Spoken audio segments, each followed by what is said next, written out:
ஆண்டவராய் இயேசு கிறிஸ்துவின் நாமத்தில் உங்களை வாழ்த்தி ஆசீர்வதிக்கிறேன். இந்த நாளிலே கர்த்தர் நமக்கு ஒரு நல்ல ஒரு வார்த்தையை தந்திருக்கிறார். மார்க்கு 5ஆம் அதிகாரம் 34ஆம் வசனம். அவர் அவளை பார்த்து, மகளே, உன் விசுவாசம் உன்னை ரட்சித்தது. நீ சமாதானத்தோடு போய் உன் வேதனை நீங்கி சுகமாய் இரு என்றார். பாருங்க, ஒரு ஆசீர்வாதமான ஒரு வார்த்தை இந்த நாளில் நாம் பார்க்க போகிறோம். உன் விசுவாசம் உன்னை ரட்சித்தது. இன்றைக்கு ஒவ்வொருடைய வாழ்க்கையில் வியாதிகள் அதிகமாக காணப்படுகிறது. சிலர்கள் பார்க்கும் பொழுது காலையில் எழும்பின உடனே டேப்லெட்டு போட்டுட்டு தான் சிலர் எழும்ப முடிகிறது. டேப்லெட்டு தான் அவங்களுக்கு சாப்பாடாக காணப்படுகிறது. இன்றைக்கு வியாதி இல்லாத மனிதர்களை நாம் தேசத்தில் பார்க்கிறது அரிதாக காணப்படுகிறது. ஒவ்வொருக்கும் ஒவ்வொரு விதமான பலவீனம். ஆனால் இங்கே 12 ஆண்டு காலமாக ஒரு ஸ்திரீயை பார்க்கிறோம். ஒரு பெரும்பாடுள்ள ஒரு ஸ்திரீ. அவருடைய சரீரத்தில் ஒரு பெரும் ஒரு வியாதி. பக்கத்தில் யாரும் போக முடியாது. ஒரு நாற்றம், ஒரு வேதனையான ஒரு வாழ்க்கை. தன்னுடைய ஆசீர்வாதத்தை எல்லாம் இழந்து எல்லாம் போய்விட்டது. பணம் எல்லாம் செலவழிந்து விட்டது. ஆனால் அந்த நேரம் தான் இயேசுவை குறித்து கேள்விப்படுகிறாள். ஆண்டவரிடத்தில் வருகிறாள். எப்படியாவது அவருடைய வஸ்திரத்தையாவது நான் தொட்டு இந்த வியாதி என்னை விட்டு நீங்கணுமேன்னு சொல்லி விசுவாசத்தோடு வருகிறாள். பின்னாடி வந்து ஆண்டவருக்கு தெரியாம அவருடைய அந்த வஸ்திரத்தின் தொங்கலை தொட்டுட்டாள். அந்நேரமே அவள் விடுதலை பெற்றாள்.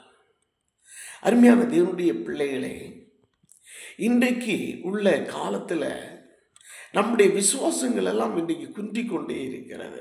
ஒரு பலவீனம் வந்து விட்டால் உடனே மருத்துவரை தான் நாம் தேடுகிறோம், நாடி போகிறோம். ஆனால் உன் விசுவாசம் உன்னை ரட்சித்தது. இந்த நாளில் உங்களுக்கு ஒரு விசுவாசம் இருக்குமானால் நான் சொல்லுகிறேன், எப்படிப்பட்ட மரண வியாதி ஆனாலும் உன்னை அடிமைப்படுத்தவே முடியாது. உன்னை அடிமைப்படுத்தவே முடியாது. எனக்கு ஒரு தெய்வ மனிதரை தெரியும். அவருக்கு 2 காலிலையும் அநேக புண்கள், சுகர்னால 2 காலும் கொடிய ஒரு வேதனை. அந்த நீர் அப்படியே வடியும். ஆனால் நான் அவரிடத்தில் சொன்னேன், நீங்கள் இயேசுவின் மேலே விசுவாசித்து இன்னைக்கு இந்த ட்ரீட்மெண்ட் எல்லாம் மாற்றி அந்த எண்ணெயை போட்டு நீங்கள் சுகம் பண்ணி பாருங்க, நிச்சயம் மாறும் என்று சொன்னேன்.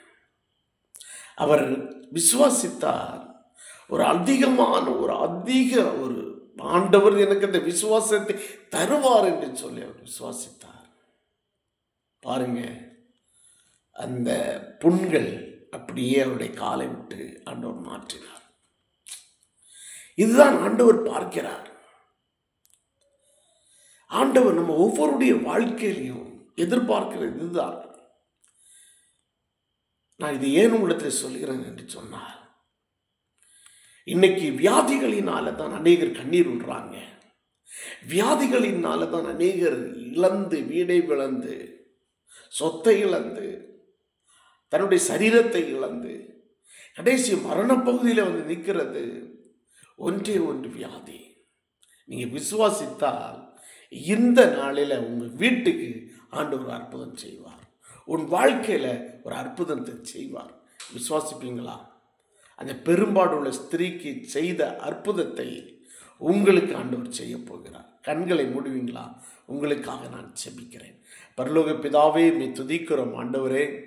இந்த வார்த்தையின் படி ஆண்டவரே, அந்த பெரும்பாடு உள்ள ஸ்திரீக்கு நீ உம்முடைய வல்லமை இறங்கி விடுதலை கொடுத்ததை போல ஆண்டவரே, இந்த நாளில் ஆண்டவரே, இந்த வார்த்தையை கேட்ட ஒவ்வொரு பிள்ளைகளுக்கும் விடுதலை உண்டாகட்டும். ஓ ஹல்லேலூயா. அந்த இரத்த போக்குகள் மறைந்து போகட்டும் ஆண்டவரே. பெரும் பாடுகள் மறைந்து போகட்டும். கேன்சர் கட்டிகள் உடையட்டும். சுகர் வியாதிகள் உடையட்டும். தைராய்டுகள் உடையட்டும். இடுப்பு வலிகள் மறைந்து போகட்டும் ஆண்டவரே. ஹார்ட் ஃபெயிலியர் மறைந்து போகட்டும் ஆண்டவரே. எந்த பலவீனமானாலும் எல்லாவற்றையும் நீர் மாற்றுவதற்காக நன்றி ஆண்டவரே. விடுதலை கொடுத்ததற்காக நன்றி, நன்றி அப்பா. எல்லாவற்றையும் உடைய கரத்திலே தருகிறோம். இயேசு கிறிஸ்து ஜீவனுள்ள நல்ல தகப்பனே, ஆமேன். God bless you. கர்த்தர் உங்களை ஆசீர்வதித்தார். ஆமேன். இதை அநேகருக்கு அனுப்புங்க. நிச்சயம் அநேகர் விடுதலை பெறணும். ஆமேன்.